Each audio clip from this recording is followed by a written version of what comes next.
सुबह सुबह हमारे यहाँ का नज़ारा कुछ इस तरीके से होता है। बहुत ही प्यारा प्यारा मौसम हो रखा था। एक्चुअली रात में बारिश हुई थी, तो काफ़ी लेट तक मॉर्निंग में यहाँ पे धुंध थी और आप ये देखिए दूर दूर तक आपको धुंध दिख रही होगी, कोहरा दिख रहा होगा।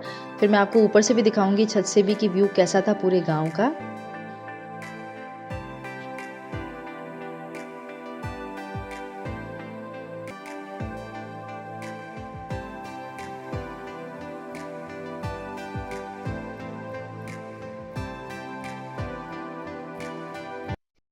तो मम्मी रेडी हो चुके हैं। मम्मी जा रहे हैं खुड़द माता जी के। खम्मा गणेशा देखो। हाँ। आज मैं इंद्र भाई महाराज के जाके आ रही हूँ और आज मेरे मायके वाले भी आ रहे हैं उधर। अच्छा। मैं पैदल जाती हूँ। चलो आप जाओ।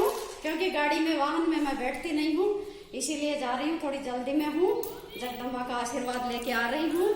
और कौन कौन आ रहा है वहाँ से? और वहाँ से मेरा भतीजा, भतीजे की बहू, भाभी, ये सब आ रहे हैं और वापस आके फिर और बात। चलो चलो आप जाओ जाओ, सब आ गए, जाओ आप। सो मम्मी जा रहे हैं पैदल। लाइट बंद करो फोन की। सो मम्मी गए हैं। हाँ हाँ हाँ ठीक है, चलो बाय बाय, आती हूँ मैं।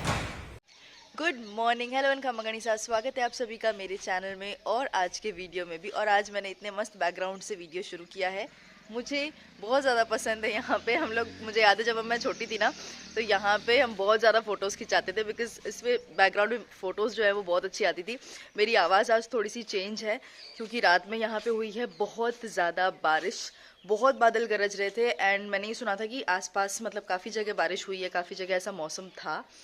और आ रहा है डैडी का फ़ोन, तो आई थिंक पहले मैं वो अटेंड कर लेती हूँ। सो अभी चल रही है बहुत बढ़िया वाली हवा। ठंडा मौसम हो रखा है, मतलब बीच में गर्मी आ गई थी, बट कल बारिश होने की वजह से मौसम हो चुका है वापस से सर्दी वाला। और भव्या अभी सो रही है, सुबह का ही टाइम है। हमने चाय पी ली है, एक चाय पी ली है, थोड़ी देर बाद में एक चाय वापस पियेंगे। पता नहीं क्यों यहाँ पे आती हूँ ना मैं, मतलब मेरे ससुराल में मेरा रूटीन फिक्स है कि मैं एक चाय सुबह और एक चाय शाम में पीती हूँ। बट जब मैं मायके आती हूँ ना, मुझे मेरी चाय की कोई लिमिट ही नहीं रहती। मतलब जब भी बनती है ना, आने दो, हाँ ठीक है चलो पी लेते हैं। तो ये चीज़ें हैं। और यहाँ की जो फ्रेश हवा है उसका मैं आनंद ले रही हूँ, मतलब मैं बता नहीं सकती, सीरियसली बहुत अच्छा लगता है मुझे यहाँ पे। एंड सरप्राइजिंगली भव्या को बहुत अच्छा लग रहा है। मतलब वो जयपुर में थी ना, तब वो बहुत रो रही थी।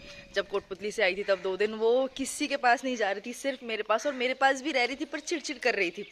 इसलिए मैं ज़्यादा अच्छे से इंगेजमेंट फंक्शन कवर भी नहीं कर पाई, इंजॉय भी नहीं कर पाई उतना। बट यहाँ पे आने के बाद मैं सरप्राइजिंगली, वो इतनी खुश है, उसे इतना अच्छा लग रहा है, मतलब बहुत ही सही। मैं उसको यहाँ बिठा देती हूँ बाहर, तो वो जानवर देखती रहती है। बाहर ले चलते हैं हम उसको, कभी ऊपर ले जाते हैं छत पे, मतलब उसको उसको बहुत सही लग रहा है। एंड आई थिंक सही है, बच्चे को मतलब गांव के माहौल से भी जोड़ के रखना बहुत ज़रूरी है। मतलब सिर्फ सिटी लाइफ नहीं होनी चाहिए उनके लिए, हर तरह का माहौल होना चाहिए, क्योंकि इस टाइम पे वो बहुत सारी चीज़ें सीखते हैं। तो बढ़िया है, यहाँ के गांव के पालतू जानवरों से भी उसका इंटरेक्शन होगा, अच्छा है। तो ये अभी मैं रोटियां लेके आई हूँ कुछ, ये मैं इनको दे देती हूँ। ये हमारा डेली का रूटीन रहता है गांव में, फिक्स है। आराम से लेंगे, आराम से। चलो ये भी खा लो, लो ये खा लो, हाँ ये खा लो। सो मैं रेडी हो चुकी हूँ माता जी के जाने के लिए। बेस पहना है मैंने आज काफ़ी दिनों बाद में और अच्छा लग रहा है। मम्मी जाएंगे पैदल, क्योंकि उनका बोला हुआ है कि जब तक वो उनके पैर चलेंगे, तो जितना पॉसिबल हो सकता है वो पैदल ही जाएंगे। उनकी मतलब उनका बोला हुआ है हमेशा, तो वो पैदल निकल गए हैं। और यहाँ से पैदल जाने में अप्रॉक्सीमेटली 45 मिनट्स लगते हैं। मम्मी थोड़ा आराम से जाते हैं, तो 1 घंटे में वो पहुँच जाएंगे। और मुझे तो यहाँ से हार्डली, बिकॉज मैं गाड़ी से जाऊँगी, तो मुझे तो हार्डली 10 मिनट लगने वाले हैं। तो मैं और भव्या जाएंगे, अंकित घर पे ही रहेगा बिकॉज उसका ऑफिस है, तो वो नहीं जा सकता है, तो वो काम पे बैठेगा। हम जा रहे हैं। और आज स्पेशल ये है कि मेरे ननिहाल से आ रहे हैं, मेरे मामीसा आ रहे हैं, मेरी मामीसा का बेटा आ रहा है, उनकी बहू आ रही है। तो उनकी एक्चुअली शादी की जात बोली हुई थी, और जो मेरे मामूसा का बेटा है वो भी छुट्टी आया हुआ है, वो आर्मी में है। तो इसलिए फिर मामीसा ने सोचा कि चलो ठीक है, सही टाइम है, जात लगवा देते हैं। तो वो पलसाना से आ रहे हैं। मेरा ननिहाल पलसाना में है, सीकर के पास पड़ता है ये। अगर आपने पुराने वीडियोस देखे हैं भात के, अंकित की शादी के टाइम के, तो आपको पता होगा। नहीं देखे हैं तो प्लीज़ चेकआउट कीजिए। ऑल्सो अगर आप मेरे चैनल पर नए हैं तो प्लीज़ चैनल को सब्सक्राइब कीजिए, वीडियो को लाइक शेयर कीजिए, कमेंट कीजिए। और इसी तरह के वीडियोज़ अगर आप देखना चाहते हैं तो प्लीज़ बेल आइकन भी प्रेस कर दीजिए। मैं यहाँ की अपनी जो भी मेरी डेली रूटीन की जो लाइफ है, जो भी दिनचर्या है, वो सब मैं आपसे शेयर करने वाली हूँ। तो यस, मैं रेडी हो चुकी हूँ और अब हम जाएंगे माता जी के। थोड़ी देर में मैं निकलने वाली हूँ, भव्या को रेडी कर चुकी हूँ मैं, तो बस अब छोटी मोटी चीज़ें उसकी पैक कर लूँ, बिकॉज बच्चे के साथ जाओ तो हर चीज़ लेके जानी पड़ती है। तो वो सब चीज़ें रख के मैं निकलने वाली हूँ।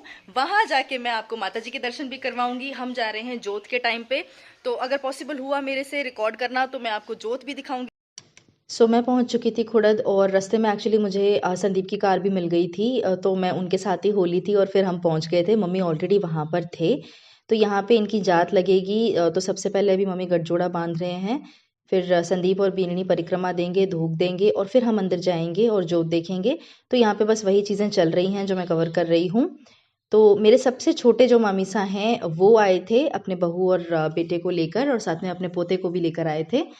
तो बस वो धोख लगेगी, इनकी फेरी होगी और खुड़द माता जी के दर्शन हो जाएंगे, जोत के दर्शन हो जाएंगे। और इस तरीके से ये छोटा मोटा प्रोग्राम था आज का।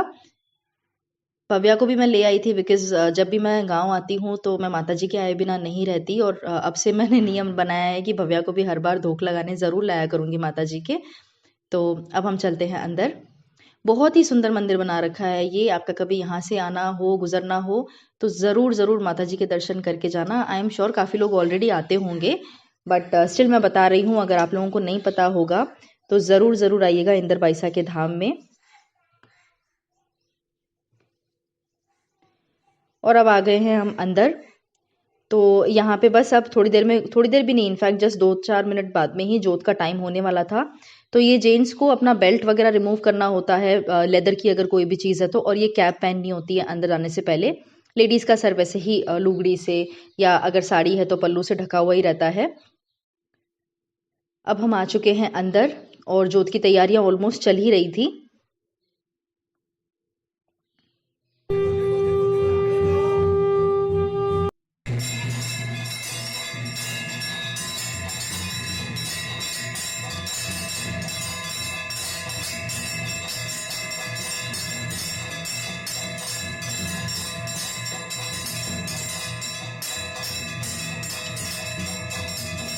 तो जोत हो चुकी थी, उसके बाद में हम बस धूप दे रहे थे और उसके बाद में जाने की तैयारी थी।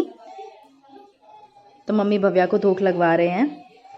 और उसके बाद में क्योंकि मेरे ननिहाल से आए थे तो वो बीननी साथ थे, और मम्मी जब पैदल गए थे तो गांव की कुछ लेडीज़ भी गई थी मम्मी के साथ में। तो वहाँ पे ये जो बीननी सा हैं ये पगा लगेंगे अब बाकी सब लेडीज़ के गांव के।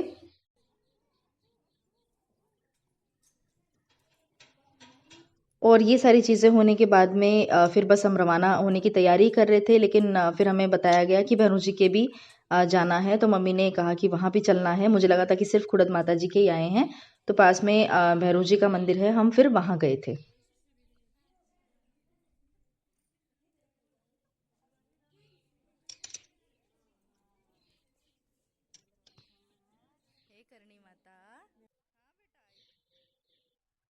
और खुड़द में अगर मैं आपको बताऊं तो माता जी की जो भी चीज़ें वो यूज़ करते थे इंदर बाई साहब, वो सारी की सारी चीज़ें अभी भी संभाल के रखी हुई हैं। एक प्रॉपर मिनी म्यूजियम हम कह सकते हैं, सारी चीज़ें रखी हुई हैं डिस्प्ले पे। बट मुझे याद है जब हम छोटे थे तो मैंने कई बार देखा था, बट अब की बार मेरे पास टाइम नहीं था इतना, और भव्या भी नहीं रुकती इतनी देर कि मैं आपको सारी चीज़ें दिखा सकती। नेक्स्ट टाइम जब मेरा आना होगा तो मैं कोशिश करूँगी कि मैं वो सारी चीज़ें भी आपको दिखाऊँ। फिलहाल यहाँ पे ये जो जीप है ये माता जी की है। ये जो कार आप देख रहे हैं सामने, ये इंदर बाई साहब चलाते थे, तो ये यहाँ पे डिस्प्ले के लिए लगा रखी है। और आज भी आप देखिए कितनी मस्त लग रही है, कितनी अच्छी लग रही है देखने में भी। तो इस तरीके से बहुत सारी चीज़ें हैं। मुझे याद है छोटी थी तब मैंने देखा था, उनका पलंग है, उनकी पर्सनल जो यूज़ करते थे वो चीज़ें हैं, उनके कपड़े हैं, बहुत सारी चीज़ें रखी हुई है। और बहुत ज़्यादा मान्यता है इस मंदिर की, मतलब मम्मी तो बहुत बहुत ज़्यादा मानते हैं।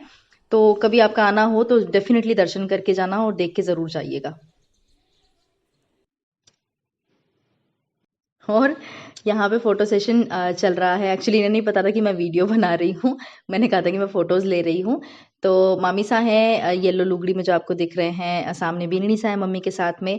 और यहाँ पे हमारे गांव की लेडीज़ जो आई थी उनमें से हैं मेरे काकी सा लगते हैं ये। वैसे एज में तो बहुत छोटे हैं, बट इनका पद बड़ा है, तो ये मेरे काकी सा लगते हैं, बहुत प्यारे से हैं ये। तो ये भी मम्मी के साथ में खुड़द आए थे। एक्चुअली 4-5 लेडीज़ आई थी, तो फिर इनके साथ भी फ़ोटो सेशन वगैरह चल रहा था। और उसके बाद में फिर हम रवाना हुए थे भैरू जी के जाने के लिए। सो हमने माता जी के दर्शन कर लिए, जोत देख ली, एकदम एग्जैक्ट टाइम पे पहुंचे। मतलब मैं पहुंची और 2 मिनट बाद में जोत स्टार्ट हुई, तो सही टाइम पे पहुंच गए थे। उसके बाद में ऐसे कहते हैं कि जब यहाँ जात देने आते हैं या धोख देने आते हैं तो माता जी के साथ साथ भैरू जी के भी धोख लगती है, तभी जात पूरी होती है। तो हम यहाँ पे थोड़ा सा वॉकिंग डिस्टेंस पे है खुड़द माता जी से ही भैरू जी का, तो वहाँ पे गए। वहाँ पे भी भाई और बीननी की यानी संदीप और संदीप की वाइफ की धोख लगा दी वहाँ पे भी, और इसी बहाने हमने भी धोख दे ली, भव्या ने भी दे ली। अब बस हम रवाना हो रहे हैं घर के लिए। अब रवाना हो जाते हैं यहाँ से। पीछे आपको दिख रहा है खुड़द माता जी का मंदिर। चलिए अब घर चलते हैं।